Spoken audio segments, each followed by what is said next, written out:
அன்புக்குரியவர்களே, நான் மீண்டும் மீண்டும் இந்த நாட்களில் வலியுறுத்தி வருகிற ஒரு முக்கியமான கருத்து, நாம் எல்லாரும் பிற மனிதர்களை மதிக்க வேண்டும், பிற உயிர்களை மதிக்க வேண்டும், இயற்கையை மதிக்க வேண்டும் என்று. நம்முடைய திருத்தந்தைக்கு மிக நெருக்கமான ஒரு தலைப்பு, புலம்பெயர்ந்தவர்களை நாம் அன்போடு ஏற்றுக்கொள்ள வேண்டும் என்று. அத்தோடு சேர்ந்த லௌதாத்தோ சி வழியாக உலகை நாம் காப்பாற்ற வேண்டும் என்று அவர் அறைகூவல் விடுப்பது.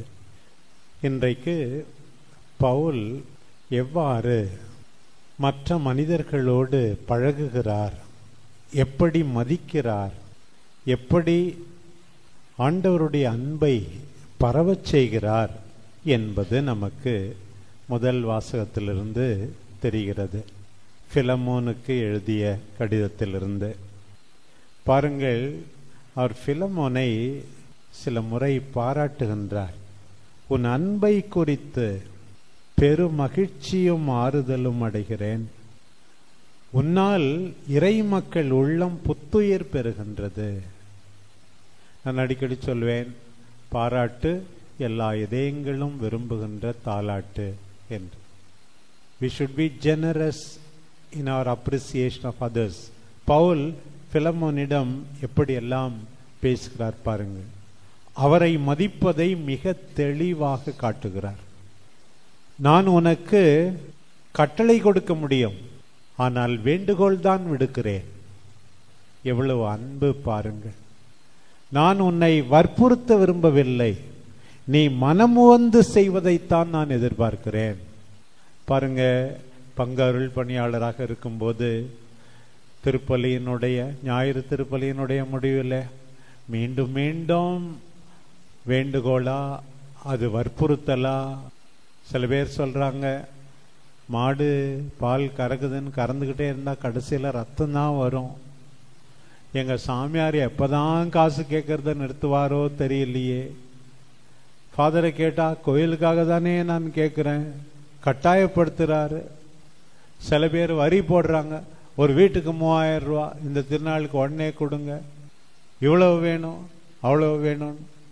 2 நாளைக்கு முன்னாடி ஒரு பங்கில் உள்ளிருப்பு போராட்டம் சொன்னாங்க. 5000 ரூபாய் திருமுழுக்கு கேட்குறார் ஃபாதர் என்றெல்லாம் மக்கள் உள்ளிருப்பு போராட்டம். நம்முடைய தமிழ்நாட்டிலே இருக்கிறாங்க. உண்மையோ பொய்யோ நமக்கு தெரியாது. பாருங்க, இப்படியெல்லாம் கேள்விப்படுகிறோம். எப்படி வற்புறுத்துவது? மனமாற கொடுக்க அவர்களை ஊக்குவிக்க வேண்டுமே தவிர வற்புறுத்துவதை நாம் விட்டுவிட வேண்டும். அவர்களை மதிக்கவில்லை, அவருடைய தாராளத்தை நாம் பயன்படுத்தக்கூடாது, தவறாக பயன்படுத்தக்கூடாது. பாருங்க, இயேசுவின் தூதன் என்கிற முறையில் அவர் பொருட்டு கைதியாய் இருக்கிற நான் உன்னிடம் கேட்கிறேன். பாருங்க, நாம் இயேசுவின் தூதர்கள் என்று பவுலை போல நம்மை அடையாளப்படுத்திக் கொள்ள வேண்டும். இயேசுவின் தூதன். இயேசு இப்படி கட்டாயப்படுத்துவாரா? இயேசுக்காக நாம் துன்புற்றால் தான் மற்றவர்களிடமிருந்து உதவி கேட்க முடியும். நாம் இயேசுக்காக துன்புறுகின்றோமா? பாருங்க, அந்த ஒனேசிமு அடிமையாயிருந்தவன் இனிமே அடிமையா இருக்கக்கூடாதுன்னு ஆசைப்படுறாரு. எத்தனை வெளிப்பாடு அவர் மீது கொண்டிருக்கிற அக்கறை பற்றி, ஏழைகள் மீது, அனாதைகள் மீது, ஆதரவற்றவர்கள் மீது. அன்பார்ந்த அருள் பணியாளர்களே, பவுலை போல நாம் அக்கறை கொண்டுள்ளோமா? நேசிக்கிறோமா? உண்மையானதா? இன்றைக்கு கேட்டு பார்க்க வேண்டும். முதல்ல சொல்றாரு, என் பிள்ளை ஒனேசியம். சில பேர் வாட்ச்மேனை திட்டுறதை பார்த்தா பிள்ளைன்னெலாம் நினைக்கிறது இல்லை. பவுல் சொல்றார் பிள்ளை என்று. சில பேர் குக்க நடத்துகிற விதம் அதே போல எப்படி இருக்கு? இவர்கள் எல்லாம் இயலாதவர்கள், எல்லாரும் தங்களுக்கு தாங்களே உதவி செய்து கொள்ள முடியாதவர்கள் எல்லாரும் நம்முடைய பிள்ளைகள், என் பிள்ளை. தொடர்ந்து பாருங்க, அவரை மதிக்கிறத. பயனற்றவன் பயனுள்ளவனாகிறான். எனக்கு பயனுள்ளவன், உனக்கு பயனுள்ளவன். யூஸ்லெஸ். நான் அன்னைக்கே சொன்னேன், எஸ்ஐயா 43:4 வர அந்த பகுதி, நீ நம் கண்களில் விலையேற பெற்றவர், மதிப்புக்குரியவர், உன் மீது மிகுந்த அன்பு கொண்டுள்ளோம். precious, every human being is precious. எல்லாரிடமிருந்தும் நாம் கற்றுக்கொள்ள முடியும். நம்முடைய தோட்டக்காரர்கள், சாதாரண பணியாளர்கள், இவர்களிடமிருந்து அதிகமாக நாம் கற்றுக்கொள்ள முடியும். யாரும் யூஸ்லெஸ் நினைக்கவே கூடாது. பாருங்க, பயனற்றவன், உனக்கு பயனுள்ளவன், எனக்கும் பயனுள்ளவன். அப்புறம் இன்னும் ஒரு ஸ்டெப் பாருங்க, என் இதயத்தையே அனுப்புகிறேன். I am sending my heart to you. என் இதயத்தையே அனுப்புகிறேன். பணக்காரன, அண்ணன் தம்பி, அக்கா தங்கச்சி, க்ளோஸ் ஃப்ரெண்ட அப்படி சொல்லலாம். பாருங்க, ஒரு அடிமையாய் வேலை செய்தவனை என் இதயத்தையே உனக்கு அனுப்புகிறேன் சொல்றார். பாருங்க, நீ அவனை சகோதரனாக ஏற்றுக்கொள்ளும்.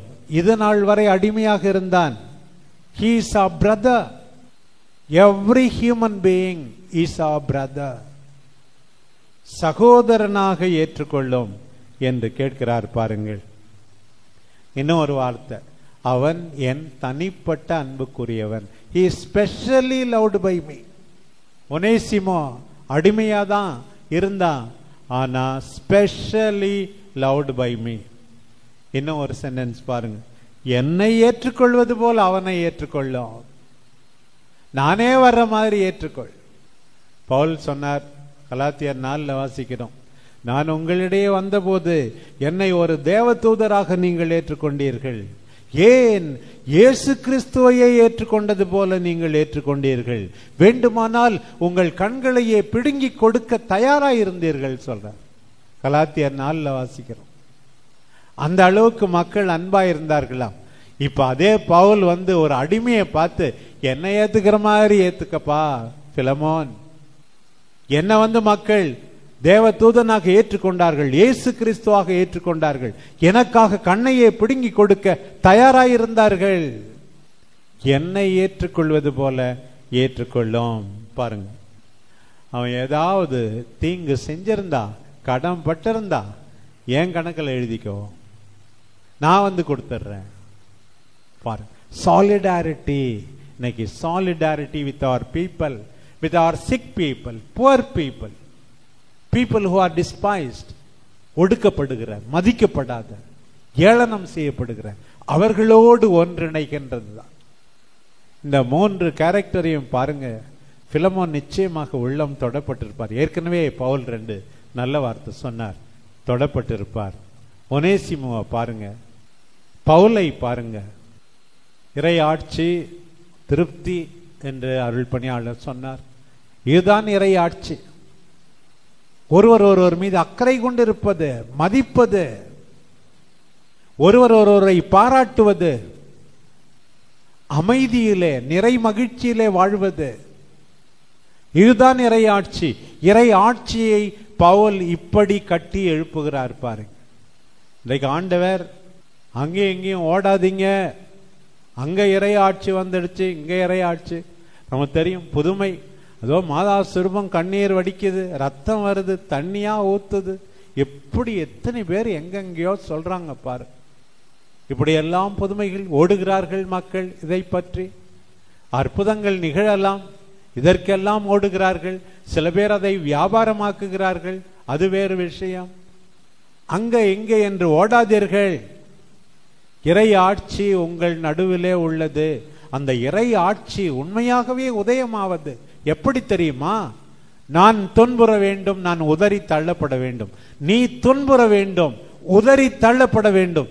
அதனால் மற்றவர்களுக்கு வாழ்வு கிடைக்க வேண்டும். உன்னை துன்புறுத்த கூடாது, யாரும் உதறி தள்ள வேண்டும் என்று நான் சொல்லவில்லை. மனமு துன்பங்களை ஏற்பது. நல்ல ஆயன் தன் ஆடுகளுக்காக தன் உயிரையே கொடுக்கிறார். என் தந்தையை கேட்டிருந்தால் 12,000 படைப்பிரிவுகளை அறுப்பி என்னை காக்காமலாய் இருந்திருப்பார். வேறு வழி இல்லாமல் அல்ல, கட்டாயத்தினால் அல்ல, நானே விரும்பி சிலுவையை ஏற்கிறேன் என்கிறார் ஆண்டவர். மனம் சிலுவை ஏற்று மற்றவர்களுக்கு வாழ்வளிக்கும் போது இறையாட்சி உதயமாகிறது. ஆரவாரமாக அல்ல, ஆர்ப்பாட்டத்தோடு அல்ல. ஏழைகளே, நீங்கள் பேறு பெற்றவர்கள், ஏனெனில் இறையாட்சி உங்களுடையது. ஏழைகள் மத்தியிலே இறையாட்சி இன்றைக்கு உருவாக வேண்டும்.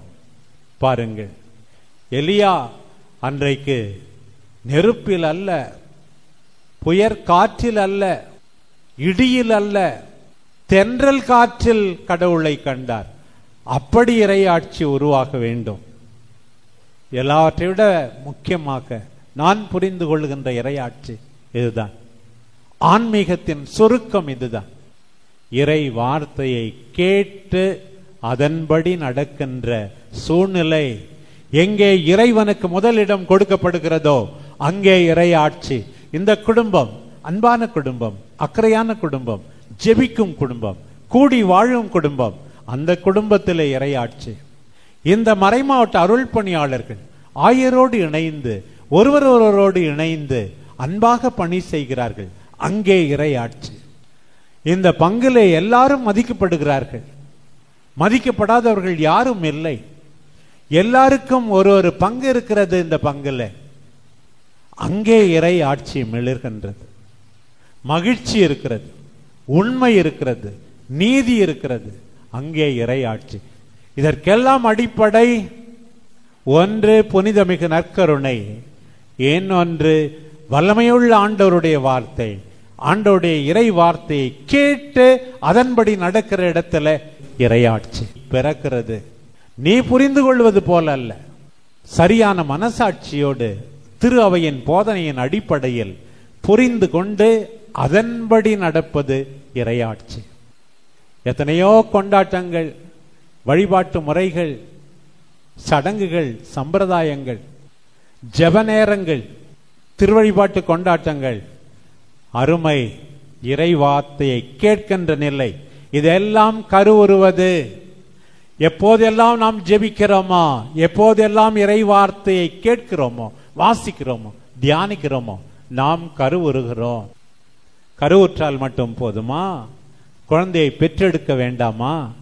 பிறர் அன்பு வாழ்வு, நீதி வாழ்வு, சமாதான வாழ்வு, அதுதான் குழந்தையை பெற்றெடுப்பது.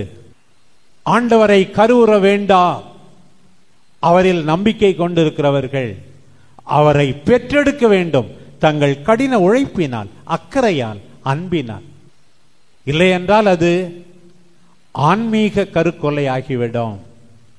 ஜெபித்தால் மட்டும் போதாது, அருள் பணியாளர் என்று தம்பட்டம் அடித்தால் மட்டும் போதாது, அதற்கேற்ப வாழ்ந்தால்தான் நாம் பெற்றெடுக்கிறோம் என்பதை மறந்துவிடவே கூடாது.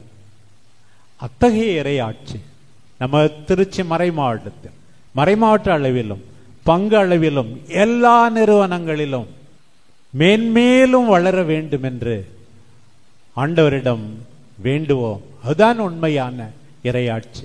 அதற்காக பாடுபட நம்மையே கையளிப்போம். நம்முடைய அன்பு தாய் அன்னை கன்னிமரியா ஆண்டவரை கருவுற்றார். முதலில் இதயத்தில் கருவுற்றார். அவரை நம்பியதால் பெற்றெடுத்தார். உடல் அளவில் மட்டுமல்ல, பிறர் அன்பால், அக்கறையால், துன்புறும் தன் மகனோடு நின்று கொண்டிருந்ததால், சிதறுண்டு போக இருந்த திரு அவையை கட்டி காத்ததால் பெற்றெடுத்தாரே, அவரை பின்பற்றுவோம்.